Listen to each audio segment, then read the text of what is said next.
Hello, everybody, and welcome to day 4 of the 2023, 2024, 2025 forecast event. I am your host, Jocelyn StarFeather, and I'm thrilled to be here today with Dakini Kali. Welcome, Kali. Thank you so much for being a part of this event. Thank you for having me. It's a real honor to be part of this fantastic gathering. Thank you. Wonderful to have you here. Yes, now everybody hang on for a moment while I go live on YouTube. And everyone who's joining us here live on Zoom, please do put your name and location in the chat, as you guys already know to do. I see you're already doing it. And then we can welcome you in just a moment. And I'm just getting the YouTube set up.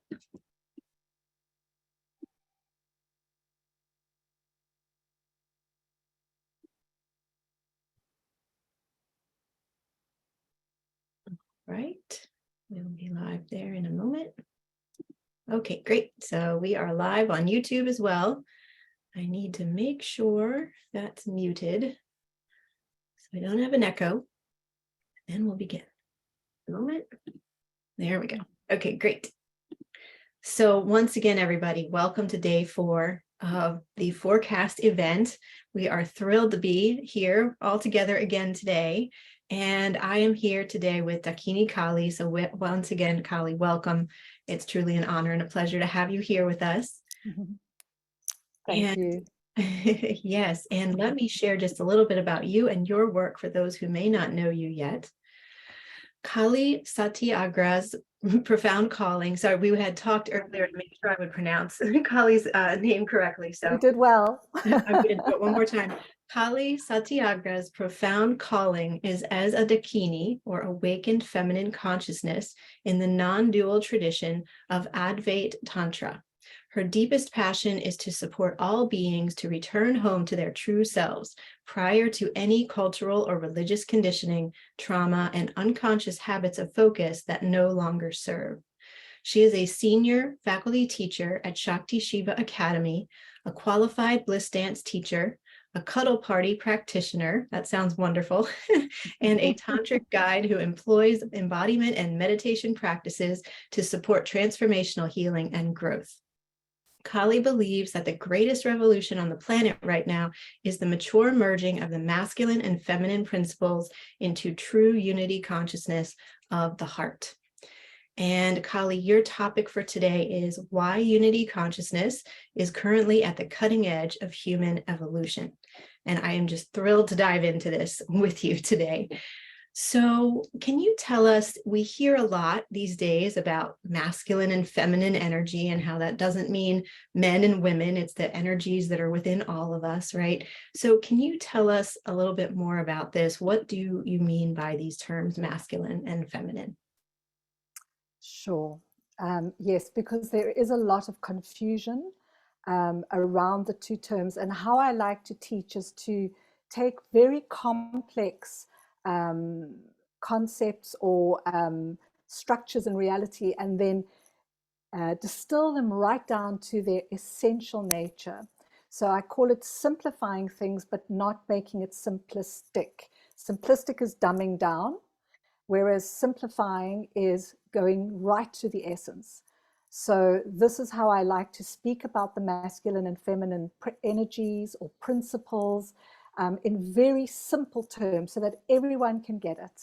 Even little kids can get it. You can teach this at school. And it's so, so important that we do actually understand how these two principles make love or war, depending on how they are balanced, whether they're in polarity or whether they're in unity. And also whether they are mature versions of these two energies or principles, or whether they are what I call the little orphaned children, the junior masculine and the junior feminine, unparented. And so at the moment, how I have been experiencing the consensus reality is that for thousands of years, we have been in a devolution. We've been in polarity. The two beautiful principles that yin and yang, Shakti Shiva, whatever you want to call them, they've been split. And we've been in thousands of years of separation of these two principles in our consciousness. And so we had a matriarchal age followed by a patriarchal age, and both of them went out of balance. They started beautifully, but ultimately as time went on, they went out of balance. And both of them were junior or immature versions of the feminine and the masculine principles. And I listened to your talk on Egypt, on the ancients, and how the ancients can point to the future. And in those days, in ancient Egypt, the masculine and feminine principles were balanced and combined and in harmony. And then somehow there was a great shift, and we went into this forgetting who we essentially are, to go into this journey of polarity, the polarity of the feminine and the masculine. And it wasn't an accident. So it's not about regretting it. It's not about saying, why did we get so lost? We needed to get lost. The soul needed to go on this journey in order to rediscover itself on a deeper and truer level than before. So we've been in devolution and destruction, and slowly we know now that we're at this great pivot, this great turning point of coming into a new age, the age of the heart, the age of Aquarius, and the age of unity, where masculine and feminine are coming together for the first time in thousands and thousands of years in each and every human being. This is what's happening. And it's interesting because the heart actually contains 4 chambers. And I believe that's the home of the family, of the parents, of the masculine and feminine, mom and dad, and then the little ones, the little inner child, little boy and the little girl. And the family live in the heart. And for the first time, the family is coming together as a healthy unit, as a whole. And interestingly, whole means healed, means healthy, means holy. So we are coming back to the time of recognizing that all life is sacred, that everything is interdependent, and that for health, we need to be whole. We need to bring all the lost parts of ourselves, lost parts of our souls back together. And the place that they all come together is in the heart, because you have 4 cardinal directions, you have 4 key elements that make up life, and you have these 4 energies. The mature versions of the masculine and feminine, and the immature versions, which are very healthy when parented. At the moment, they haven't been parented. As I say, they've been little orphans. And so this is where we're at now. We're coming into the age of unity consciousness. And why I speak a lot about it is because if we don't understand how this duality works, how life lives itself, how reality actually is, we will make the mistake of bringing in the old confusions and the splitting and the separation into the new age. And we will be doomed. So we have to start to observe how these universal principles, these energies work, so that we can embody them and live from that place. Does that make sense so far? Absolutely. Yes, it really does. And oh, I just had chills as you were sharing about the family in the heart. That is incredibly beautiful and just feels so true. The parent, masculine and feminine, and then the child, masculine and feminine together. It's like the nuclear family, it's the nuclear family coming home. Yeah. All the prodigal sons and daughters, they're all coming home. We're coming home to the heart. This is the home of our intelligence, of our wisdom. Everything is here. Even the mind sits below the heart. The heart contains brain matter. They've actually discovered this, that the heart is the brain of the body, and it contains the feminine wisdom and the masculine intelligence, all here. So the head needs to start being less dominant, and it needs to come and be the servant under the heart. Love, unconditional, universal love for all beings and all our relations and the planet and the cosmos. Yes. So would you like me to speak a little bit about the junior versions, which is where we've been? Yes, yes. And I just wanted to say that knowledge of the heart really being the key, to our entire body, to our entire being, I think is something that all of the ancient and indigenous peoples have known, right, since the beginning of time. Exactly.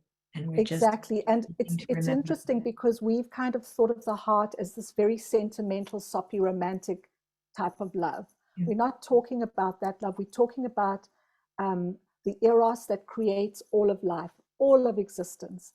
Those principles that are making love to each other, the masculine and the feminine, all the time, just so we can take the next breath.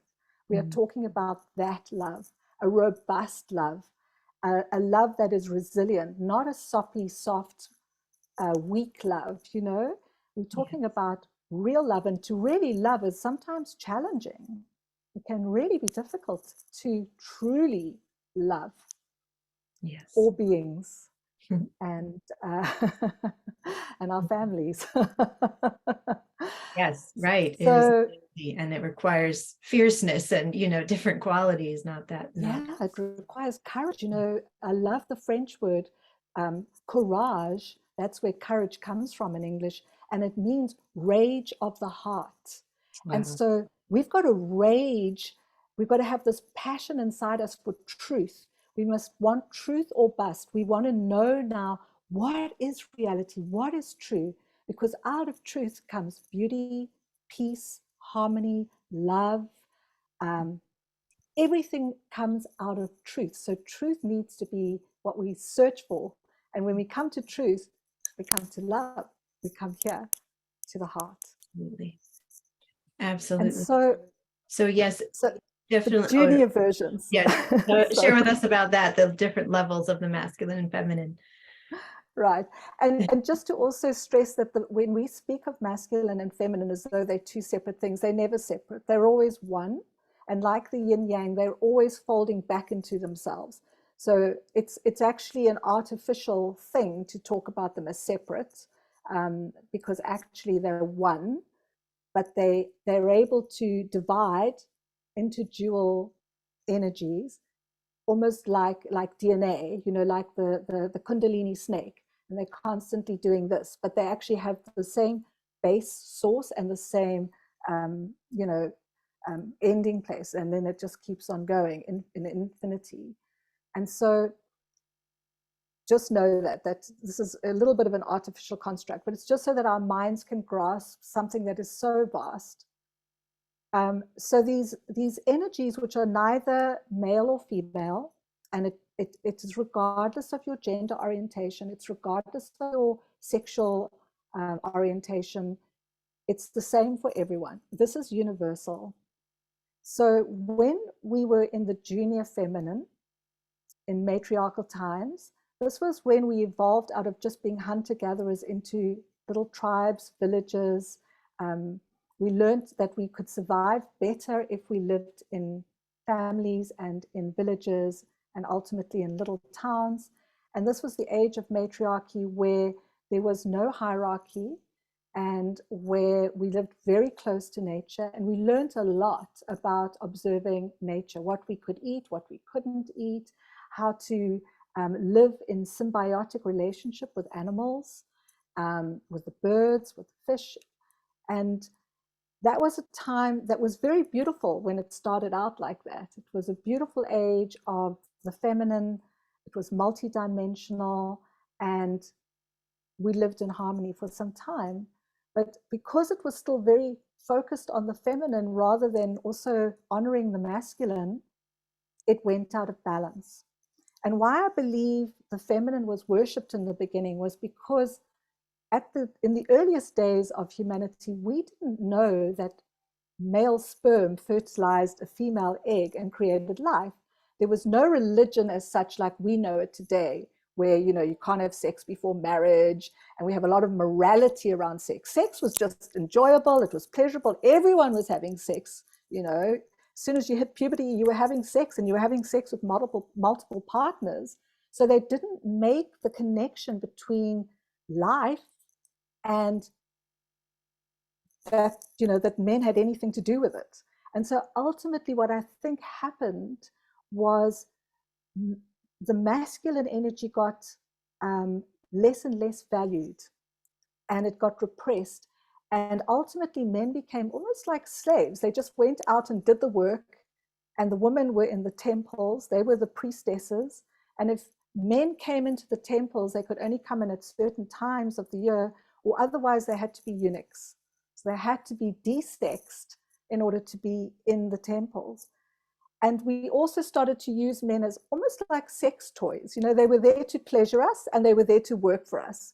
And so at the end of the matriarchal age, I believe men were feeling like women have been feeling at the end of the patriarchal age, which is devalued, invisible, and not really honored. And so, you know, we sort of often almost idealize matriarchy, but matriarchy also, I think, you know, went out of balance. And that's why I call it a junior energy. And then the men revolted and they went, we're going to show you that we can do things and we can invent things, and we're going to show you just how clever we are. And so we went into the age of patriarchy, into commercial farming. We learned how to make more food than we needed just for the tribe. We were able to sell and trade and move around the planet. And we now at the end of the age of patriarchy, solar plexus, the age of Pisces. So this is the age of me, me, me. And we went from the age of we to me to us, to togetherness. So this is where we are now. And so patriarchy also, what it did, it went out of balance, and it's now a lot of action. We are very clever with our minds. We do a lot of amazing inventions. We put, you know, things into space, and we can do all sorts of incredible things, computers, all that stuff. And we're destroying the very planet that sustains us, because it's action without meaning. We are doing without tapping into the felt wisdom of the feminine. We are just, it's all about the head. It's all about logic and rationality. That's what we valued for a very, very long time. And when I was in business and I used to try and bring in the sensed intelligence of the feminine, I got poo-pooed. I got told, oh, that's just all the soft stuff, you know, what's the bottom line? And so, you know, all the beauty of the feminine has been completely lost until now. And so I like to tell the story. I think it's apocryphal, but it really demonstrates these two junior energies. The one is that, well, there was this reality TV show, and they put 10-year-old boys into a house for 10 days and filmed them. They had all the food they needed and everything. And they put 10-year-old girls into a house for 10 days and they filmed them. And when the boys came out the house, they had had a fantastic time. They'd really had a great time. But the house was trashed. It was completely trashed. But the boys were had a great time. And this was a real experiment that was done? Well, I think it's apocryphal. I think it might be a myth, but it's such a beautiful story of demonstrating. And I know I'm using men and male and female because we use them simply as symbols. Always remember that we're not really talking gender, but we're talking the male being the wisdom keepers of the masculine principle, females being the wisdom keepers of the feminine principle. Very general, very simple. But these are just little stories to illustrate what I'm really pointing to, which is really beyond all of that. So the boys came out happy, they'd had a great time, but the house was trashed. Pretty much what we're doing to the planet right now. And the girls came out and the house was as neat as a pin. Beautiful, everything organized. But internally, they were destroyed. They had destroyed each other with a lot of emotional manipulation and ganging up on each other and competing and stabbing each other in the back and competing and comparing. So they came out internally a mess, and the boys came out fine, but the house was a mess. So I love that because it's kind of a very simple demonstration of what I mean by junior masculine energy. A lot of doing, but ultimately without any meaning, and so it leads to destruction if you take it to its logical conclusion. And the feminine, without the deep holding of masculine presencing, goes into collapse. So the junior feminine is very emotional or numbed out or manipulative, or she nags, she goes into a collapse because she cannot feel everything. It's too much. She's designed to feel everything everywhere all the time. And whether we know it or not, we are feeling everything. And it's a lot to feel. And so we have all these compensations which are not healthy, and they're not beautiful expressions of the feminine.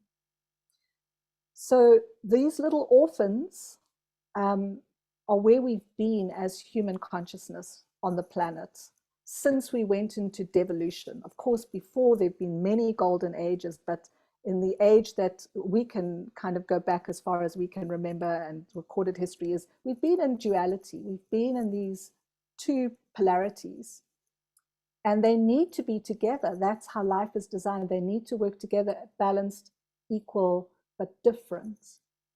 And so when we speak of the feminine, we're not speaking of the feminist movement, which was also a very necessary movement for humanity. And that was about equal rights for women in terms of civil rights, economic rights, political rights, social rights, etc. But that's not what I'm speaking about when I speak about the feminine as opposed to feminist. So the feminine, she is the one creating all of life. Everything comes from her womb. Even men, boy embryos, are female until about 6 weeks of gestation in the womb. Don't know if everyone knows that, but every single embryo starts out female. And only at a certain point in the gestation period does sex get determined, male or female. So everything in form is feminine. Men are actually in feminine form. Females with wombs are in feminine form. This realm that we occupy called Earth is the realm of matter, the realm of manifest form. So by default, it is feminine. It is a feminine realm. This is why the feminine is so important, not because women need to dominate men. We do not want to overcorrect again. We want to come into balance. So the feminine is the queen of this realm. I didn't make this up. I didn't invent this. I observe, and this is how I see life living itself. So any culture that observes nature, any nature-based culture will observe that the feminine is the queen of this realm. It's just how it is. But for her to create, for her to manifest all of creation, she needs to be held by the deep, mature masculine, who is full of emptiness. He is space. He gives her all the space she needs to create. And that masculine presence is not, and here's where I really want to stress what I feel is a confusion in spiritual communities at the moment. It is not detached. It is shining love. It is shining presence on her. And it's full of nothing. It's empty because it has no agenda. It doesn't try to fix her. It doesn't try to solve her. It just goes, my love, my beautiful, beloved feminine, here I am. You take all the space you want, and I'm holding you in nothingness. It's such a weird paradox, but that's what he does. He holds us. So he is the king. He is sovereign of space, of emptiness. And in that emptiness is the sun. And it shines every day on every being without preference, without, favor. It is here for all the time. As long as the sun is in our galaxy, this realm will exist. So his role is to hold her in loving, shining, what I call lion-hearted presence. I know the Egyptians talk a lot about the lion's gate, and the symbol of the lion is so important because it's that lion-hearted, fierce protection, love, and holding that she needs. And I can tell you now, there's very, very little of the deep masculine on this planet right now.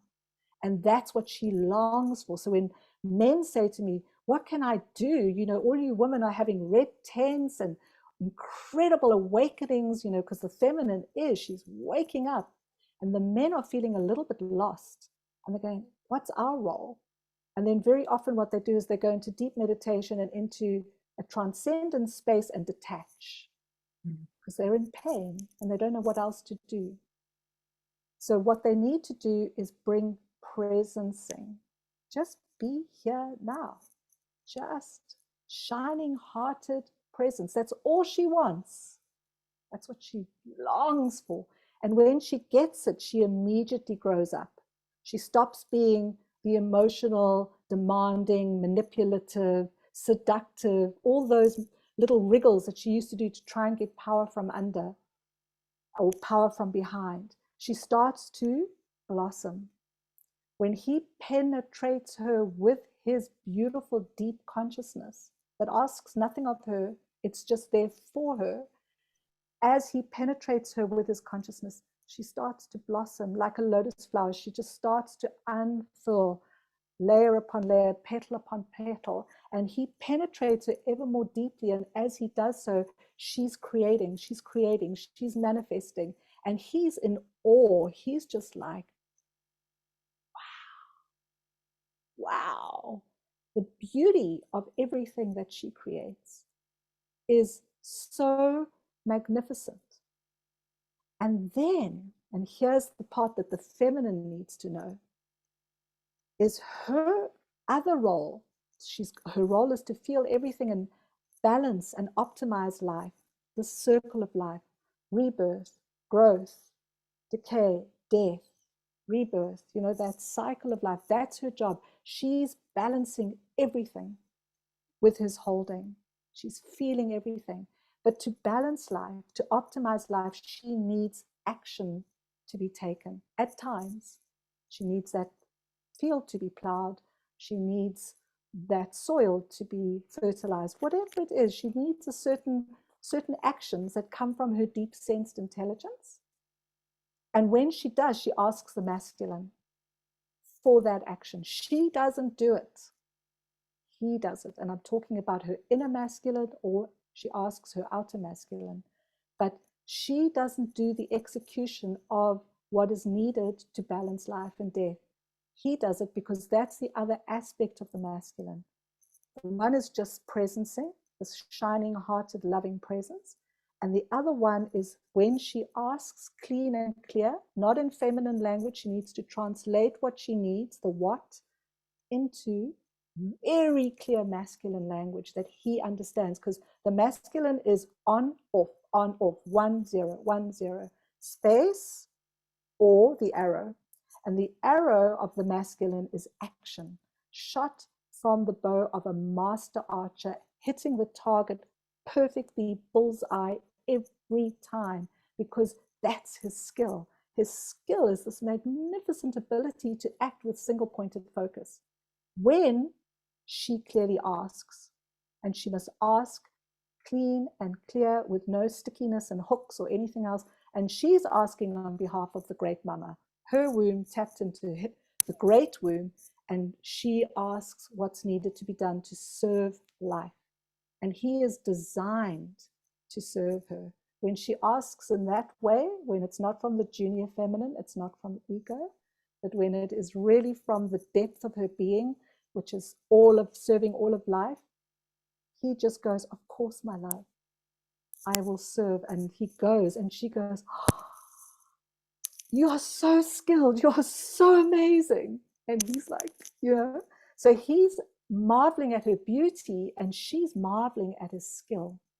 So can you feel how, when we understand how these mature energies work together, we can see they're lovers.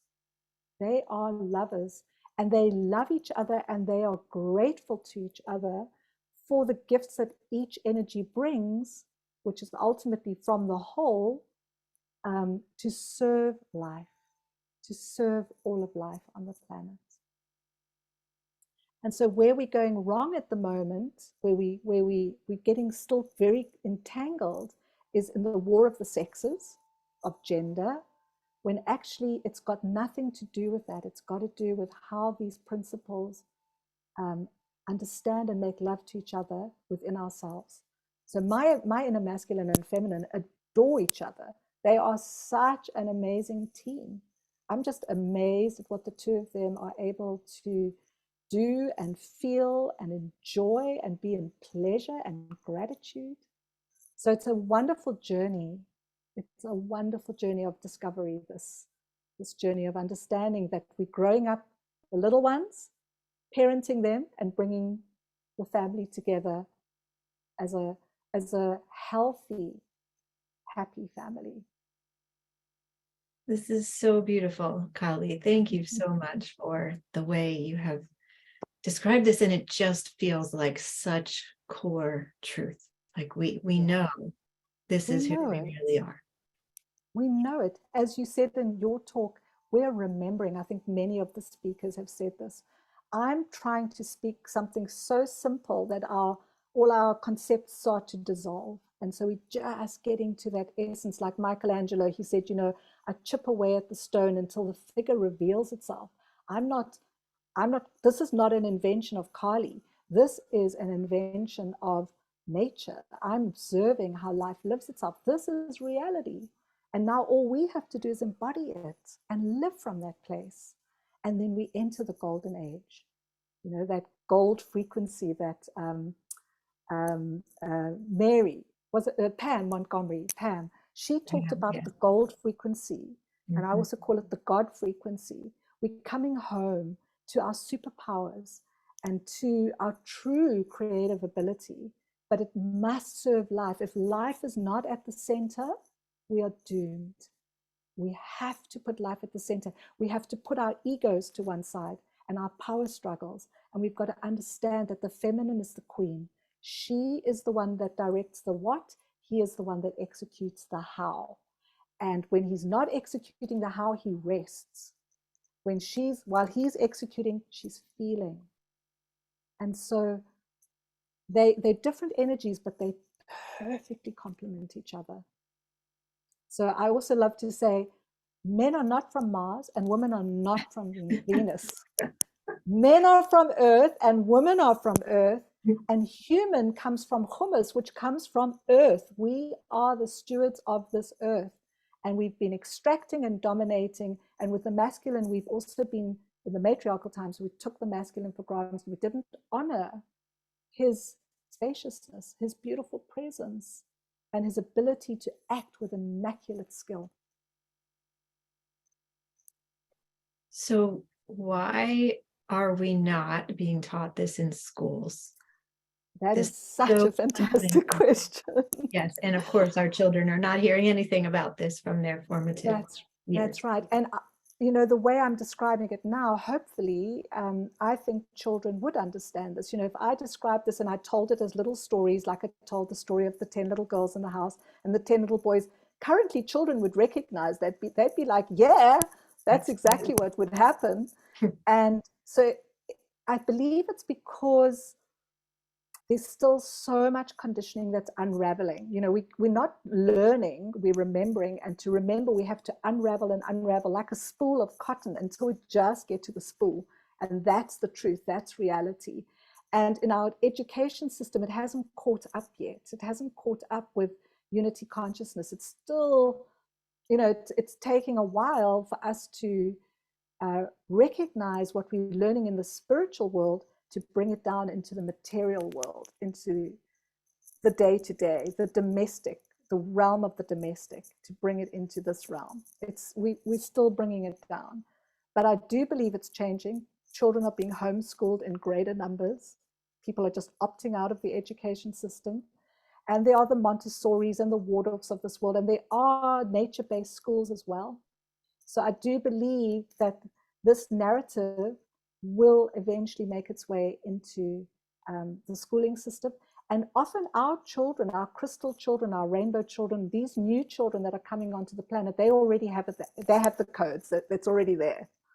I see it in my daughter. She's 21. She's like, Mom, I know this. She didn't need to get taught it. She's like already that, she's evolving already ahead because we've been clearing the path. So we've been the pathfinders, the wayfinders. And I'd love to share with you, Jocelyn, if I may, a story from the first people, the Khoi people, which is they lived here where I live here in South Africa. And I have a grandmother who is of Khoi descent. So I'm very interested in the African wisdom traditions because we know a lot about other indigenous wisdom traditions. And unfortunately, Mama Africa, she's the primal mama, like the feminine, she's been very inferiorized. She's been made to be less than, our westernized, industrialized, capitalized, democratized civilization. So Mama Africa, she's the dark mama. She's like, ooh, that's all very inferior. But actually, the wisdom that is here in Africa is profound and powerful and beautiful. And I invite anyone who's listening to come and pilgrimage to Africa. It's time to come home to the first nation, the first people, the Khoi and the San people, sometimes known as the Bushmen, very gentle, nature-loving people. Their God, their male God, the masculine God, guess what it is? Do you know what it could be? I don't. It's a tiny little praying mantis. Oh, wow. That is the God for the Khoi people. And why it's the God of the masculine is because the praying mantis prays to the moon. Prays to the moon because it's praying to the cycles of life and death, of that, the sacred hoop of life. And even though the praying mantis knows that after having sex with his mate, she's going to eat him, she's going to devour him whole, and yet he worships her. He worships the moon because he knows that as she devours him, he is going to be reborn, new, strong, revitalized. He knows it's just part of the cycle. So he doesn't fear the devouring. He doesn't fear death. He prays to her because she is the creator of life and he understands his place in it, in this realm of form. So the Khoi, they got it. They saw that and they knew it. And I know in the Egyptian cosmology, it's the same. They understand the nature of life, how life lives itself. They got the codes. Might be different stories, different imagery, but it's the same story. That's so beautiful. Thank you. Thank you for sharing that. Yes. So what are the barriers to coming back to unity consciousness as you're speaking about it here? And how can we dissolve those barriers, or how can we work with this? That is the most important question, because now we understand, because we know this, what I'm sharing. We're going, yes, the truth bumps, the body's just like a tuning fork, it's resonating, it knows this to be true. The barrier for me is to start feeling everything that we've put away for later. So the nature of trauma, to survive trauma, trauma for me, the definition is too much information coming into the body without the capacity to process it. And so in order to stay alive and not die from the shock of it, what we do is we push it down and we forget. So on a macro level, we've been forgetting for thousands of years. And on a micro level, on an individual level, we've also been forgetting. We've been forgetting in order to cope with what is essentially an unnatural consensus reality. We've been living in an unnatural matrix. It's very normal to us because we're so used to it, but it's not natural. And so what we've done is we've pushed down all our sadness, all our grief, all our pain, all our confusion.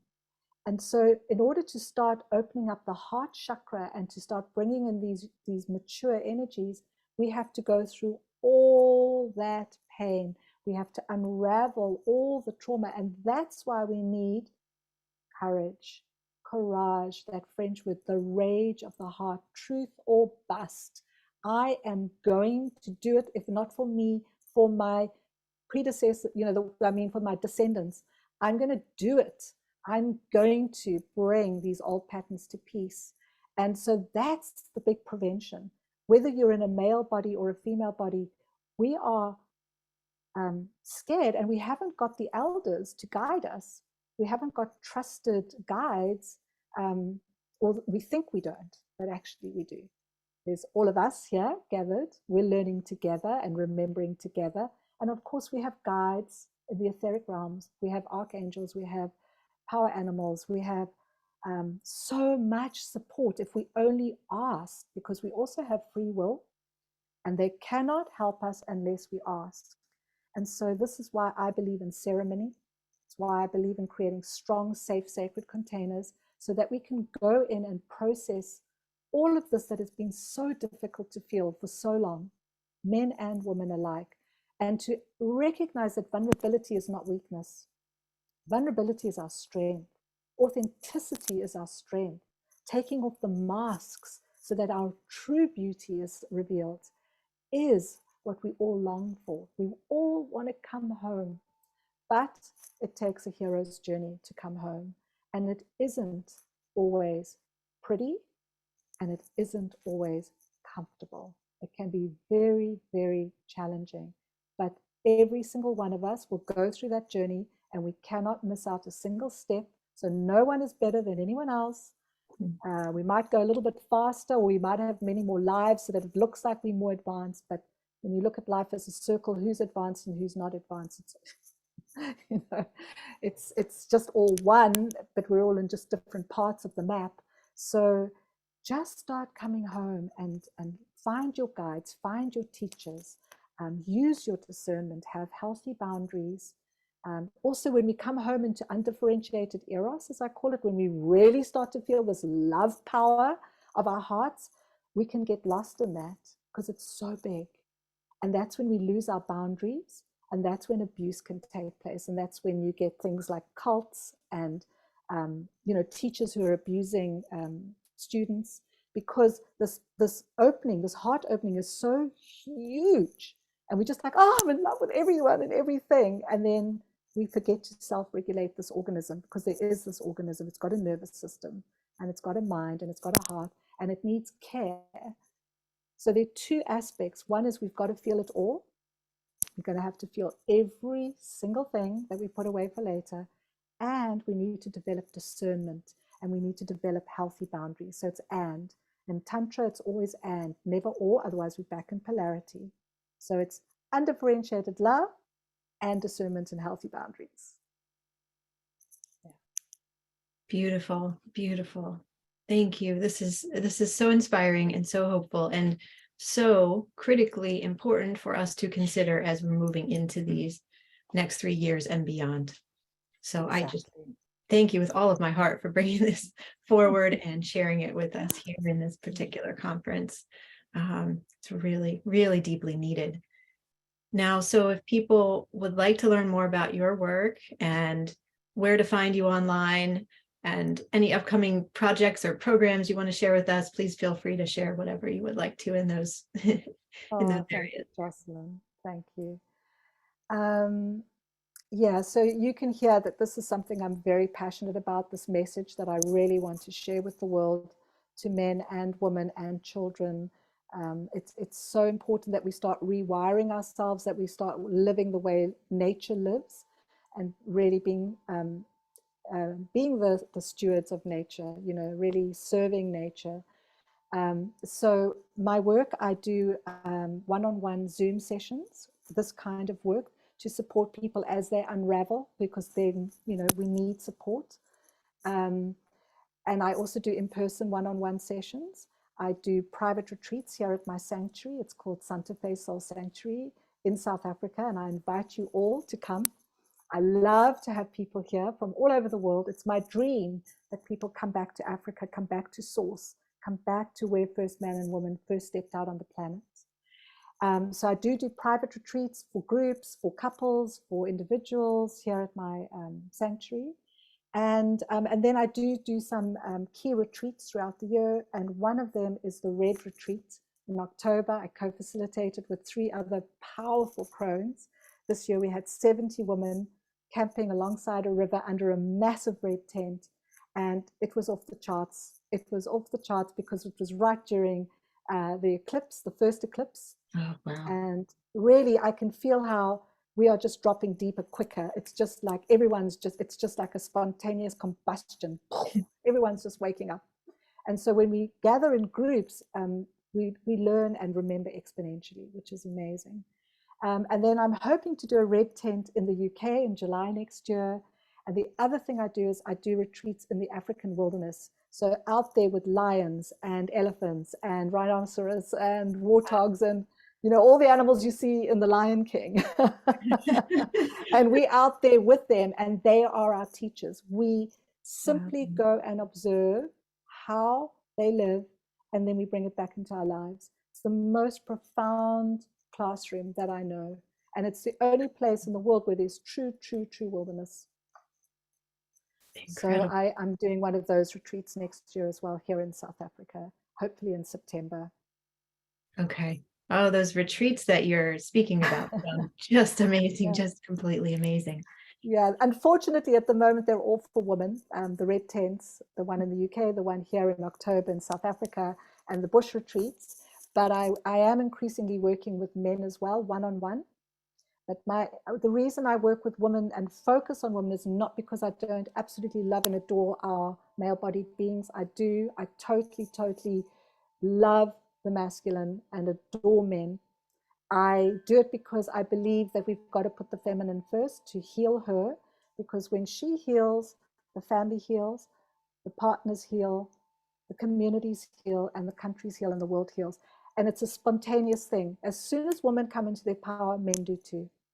That's the great news for men. So encourage your woman to come and do this work, because when she does, when the queen comes online,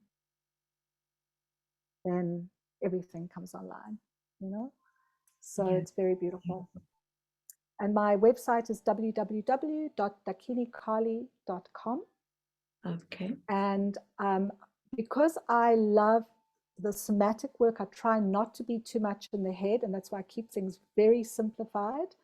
I do a lot of dance work, and for me, bliss dance is a tantric movement practice of awakening, and it helps to bring all the polarities into integration, into balance. It helps us to feel all those emotions that we've trapped and repressed and buried and concreted over, because ultimately emotion is energy in motion. So when you dance in a very sacred held container, and bliss dance is so perfect for this work, we get to move it and it starts to shift, and then it starts to heal by itself. So that's why I'm offering a bliss dance class this month. It's next Saturday, and I'd love you all to join me for a bliss dance class called Dropping into Sensation. It's to really guide us to start coming into our feeling bodies, into the felt intelligence of the body. Beautiful. And that is your free gift for us. That's my free gift. Yes. Yes. So I just put that link in the chat here, and I want to include the password because I know we need a password to get the to make it free, right? Correct. You've got to put it when you go to the checkout, you have to, it'll say coupon, and you put in forecast event, all one word, and then it'll zero rate the class, which is normally $20, and you'll get it at no cost. And for anyone interested in Tantra and in Advaita Tantra, non-dual Tantra, or Tantra for grown-ups, I call it, because there's a lot of Tantra that I call Tantra for teenagers, and it's great, it's served its place, but if you really want to go deep, I teach at the Academy, Shakti Shiva Academy, and if you join their Fire Starters membership, I think it's $29 a month, you can get bliss dance every month online for free. And they do many beautiful master classes, and it's all part of your membership. So if you'd like to learn more about Tantra and more about what's out there, I can highly recommend joining the membership. And do you know what the site is for that? I was just looking for that online, and I couldn't. Yes, I know sometimes it doesn't always give it to you, but it's HTTPS, you know, double hyphen thingy, double dot. And I think it's shaktishiva.academy, I think. It doesn't always come up in a search immediately. I know that. If it doesn't come up, I will certainly forward it on to you, and you can send it out in a newsletter to everyone. Did you I'm find it? searching because I get emails from them, so I think I can find it from there. Yes, Yeah. okay. I think I'll have it in a minute, guys. I'll keep working on this. Yeah. Oh, here's Firestarter's membership. That's it. It's actually on the Bliss Dance page. So if you Oh, look it is. down, Okay. you can, and there's also a free membership level. It's called Circle of Fire. And there you won't get Bliss Dance for free, but you'll get at least one masterclass a month, and lots of beautiful PDFs that they send out once a month with amazing, amazing wisdom in. So yeah, Beautiful. it's really great to join, even if you just join the Circle of Fire. Okay. Wonderful. So many amazing resources to explore here. Thank you. I know there's so much abundance. I've been, listening to a lot of the talks and claiming a lot of the free bonus offers, and it's just, I mean, I feel like it's Christmas already come early. So much amazingness here. Yes. Okay, well, let's see if anybody has questions. And so if anybody does have a question, we can just go ahead and you can put it in the chat, and I will take a look and read some of them as we can. So Valerie had asked a question earlier on: is inner child work the best way to heal both of these energies? Is that one way in? What do you recommend around that? Again, I'd use the tantric approach of and. I think we do have to heal our inner child, but the easiest way to access the healing for those inner child is to start exploring and embodying the mature energies. And then when the parents are there, they can reparent the little ones, because we love the little ones. The little ones bring joy and spontaneity and creativity and impulsivity and fun and curiosity. So we want them. We want our little ones, but they need those parents to be there to guide them. So I would say they both kind of go hand in hand, doing the developing the mature energies. And I've got a lot of meditations and a lot of embodiments that we do to start bringing in those mature energies. And as we do that, the little ones start to feel safe enough to start to show themselves. And that's when we can start to reparent and heal our inner childs or inner children. I talk about the inner children, the little boy and the little girl. Yes, beautiful. Let's see. So there's a question from an anthropological perspective here from Victoria in the chat. So she's saying here the archaeological documentation of the Neolithic goddess cultures, such as the work from Maria Gimbutas, was that they were egalitarian, peaceful, spiritual. And so she's just asking about research or where to find more information about that the matriarchal was an over domination of women. Do you have any references or research that you recommend? Well, first thing I would say is when it began, when we started to come into tribes and into little villages, it was beautiful. It really was exquisite. And if anyone's read The Clan of the Cave Bear, I mean, that was really that time of the feminine. Of the feminine was what guided. The feminine was what was honored and bowed to. And in most indigenous cultures, it began with the feminine. It began with the matriarchal, because again, that's this realm. But I'm talking thousands of years for it to have gone out of balance. So it began beautifully, just like the age of patriarchy. I see someone asked a question about the role of the individual. We needed to individuate. We needed to come into the solar plexus and understand who we were versus the tribe. That was an important development. So when patriarchy began, it was things like the Renaissance, this flowering of the arts and philosophy. Same in classical Greece, classical Rome, this incredible flowering of all the different humanities and philosophies and sciences. So patriarchy was also beautiful for a time, but because it had a dominance of one over another, it has to go out of balance. You have, because the nature of life is that there's the two that are ultimately one, but if they're not balanced, the one starts to get heavier and heavier, dominate the other, and ultimately it starts to kill it. And so the feminine started beautifully. I can't tell you exactly when that matriarchal age was. I'm not a historian. I just sense it in my body. I sense it as it was how we lived. But I'm sure many other panelists would have much better answers to that anthropologically of when was the matriarchal age. Problem is there's so little written down because the feminine doesn't use words. She uses music, she uses poetry, she uses dance, she feels, she tells stories, but it wasn't written down. So we know very little about the matriarchal age. And we know a lot more about patriarchy because it all got recorded.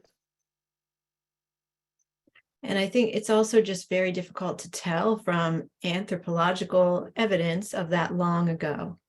Correct. And there can be theories that it was egalitarian and, peaceful. And we know there at certain times in certain cultures, there were no weapons, there was no record of violence whatsoever, which is amazing. But there are other things we can't necessarily infer from what we have left. So I think it's a very interesting line of thinking to bring into the whole conversation. But it had to have got out of balance, otherwise there would never have been a resurrection of the masculine. Mm. Why would they? If everything was so beautiful and happy and peaceful, we would have just continued. But we needed to be in the collective as human consciousness, and then we needed to go into individuation, into the individual, into being the sun, So we were in the moon, and then we were in the sun, or the earth, and then the sun. And now we're coming into bringing all the galaxies, all the planets, everything's coming home into one.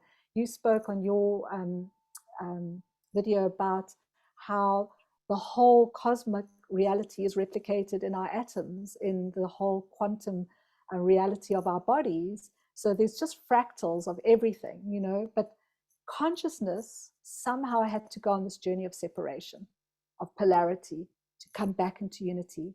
And it's my belief that once we get to the throat chakra, so here we're going to come into unity, into wholeness. Here we're going to become super, super psychic, like really psychic. We'll be able to commune with all beings, interspecies communion. Some people are already there, but I'm talking about, the whole of humanity. We're going to get to the throat chakra. And then when we get to the third eye, I believe that we will be able to teleport. We'll be able to think of where we want to go, and we'll just be there. And then when we get to the crown chakra, I believe it will be another big bang. And then we'll go back into polarity, unity, superpowers. And this is maybe these great ages, the Atlantis age, the Egyptian age. They went through this whole process and flowered, and then they collapsed. Yes. And this is how we're evolving. This is how consciousness is evolving. And we keep coming back at a higher level.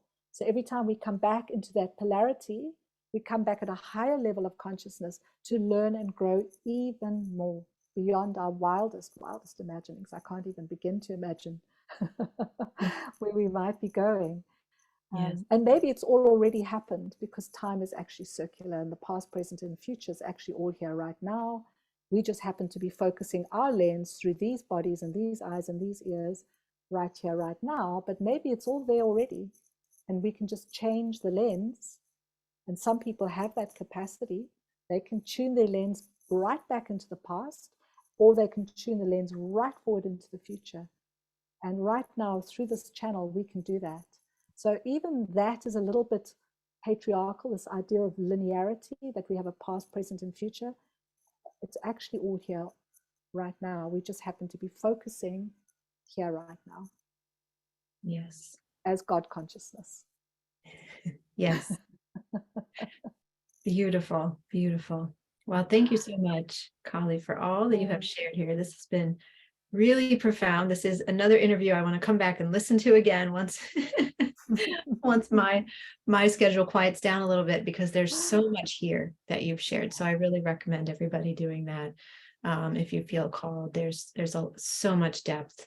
And Mm. I think just feeling this in our bodies, feeling this in our hearts is going to help us to start to make the shifts and changes we need to in our own lives and in our relationships, And I without would being really, really mental about it, you know? exactly, I'd really encourage everyone to really feel what I'm saying and breathe what I'm saying in, and just feel whether it resonates with your own knowing or it's awakening something inside of you. But try not to get too in the head.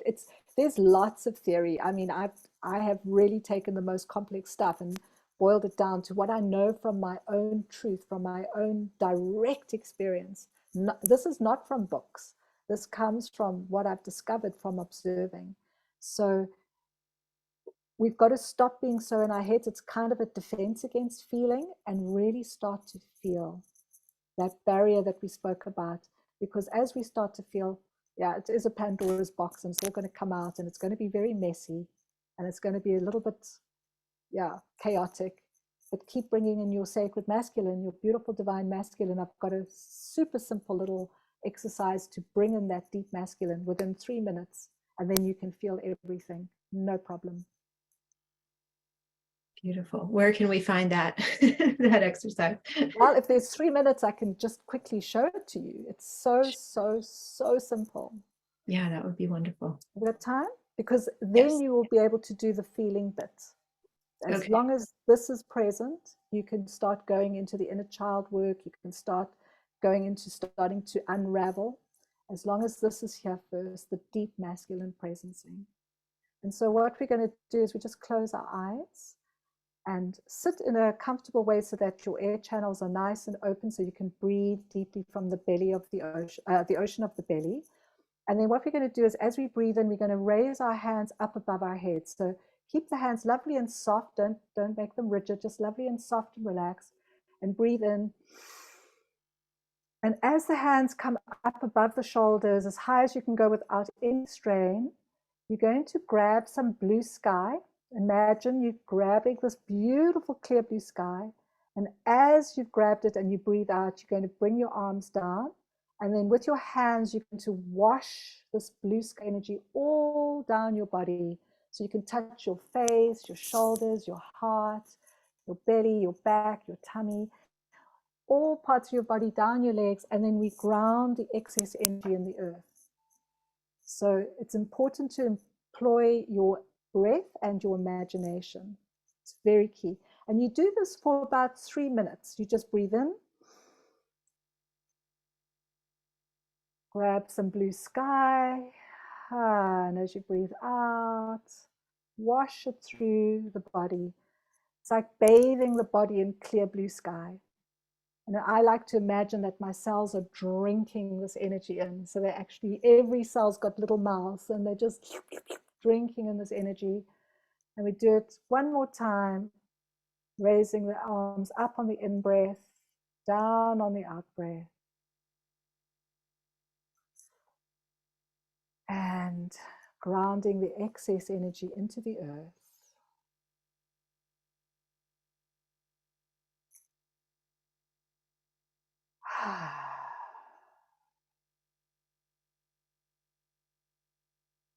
And then you take your time to slowly bring yourself back and open the eyes with a very soft focus. So we're not going to push out with our eyes. We're going to keep the eyes very diffused, just holes for the light to come in.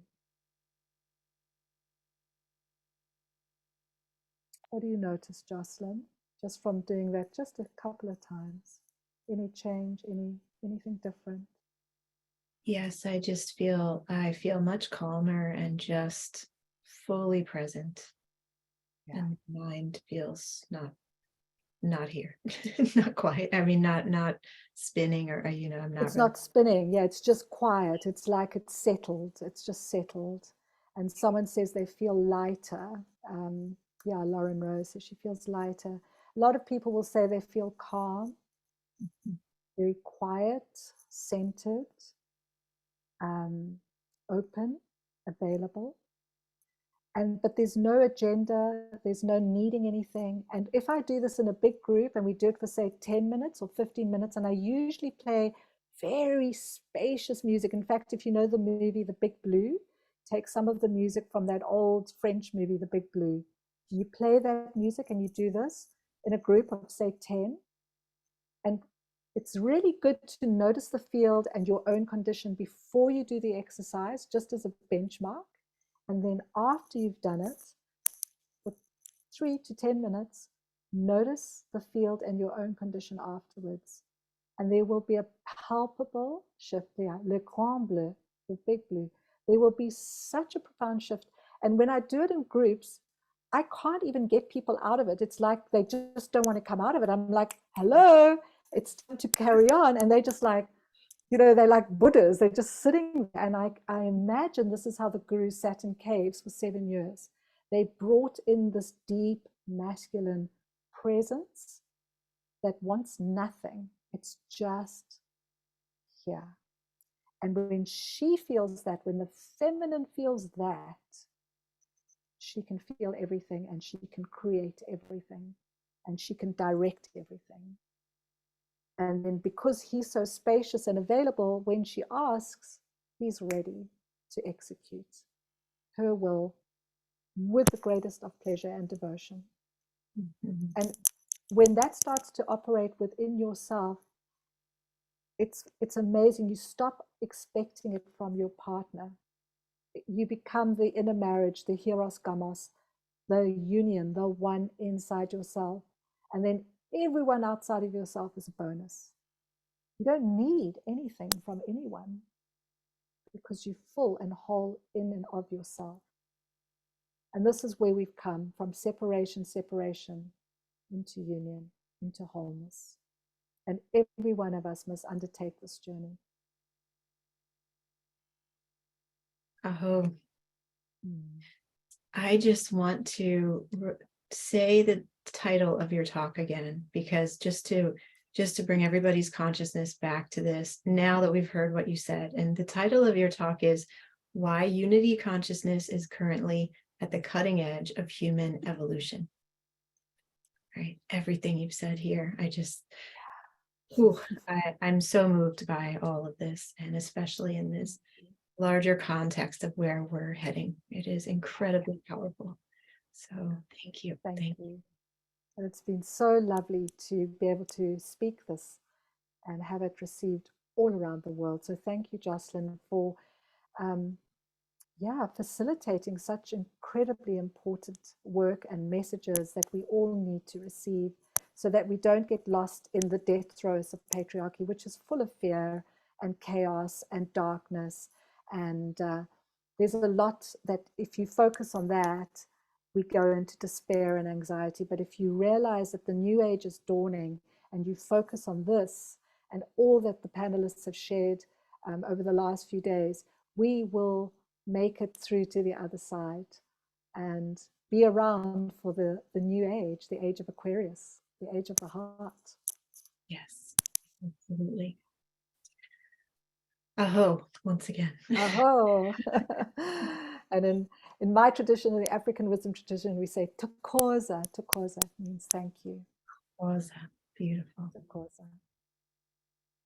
Yes. Well, thank you so much, Kali. It's been just a pleasure to be here with you today. And I know everybody's received so much. I hope you all of you listening feel the same. And we'll continue sharing this out far and wide for more and more people to hear. So yes, thank you. Thank you. I'm going to put your free gift in the chat just one more time for everybody to make sure everybody has access to it. Let's all bliss dance together next Saturday. Yeah, come on. The beautiful global community of bliss do dancers. And we start to feel, because I have this very corny little saying, which is feeling is healing. So bliss dance is going to help us to move energy and motion.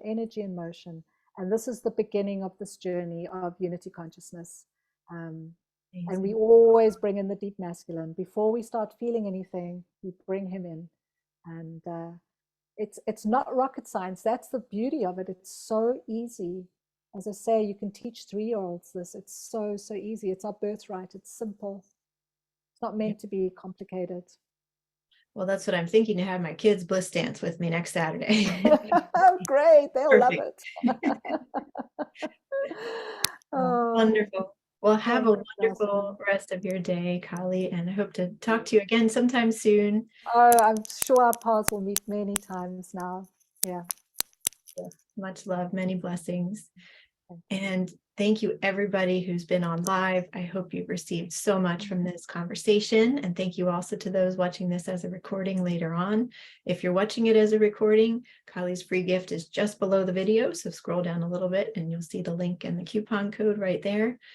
And be sure to come back and join me again live in, let's see, about 45 minutes.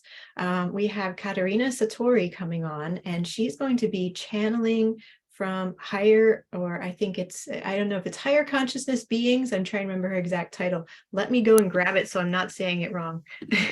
But she has an incredible channeling that she's going to bring through from us. Here it is: messages from ascended civilizations on how to navigate what's to come.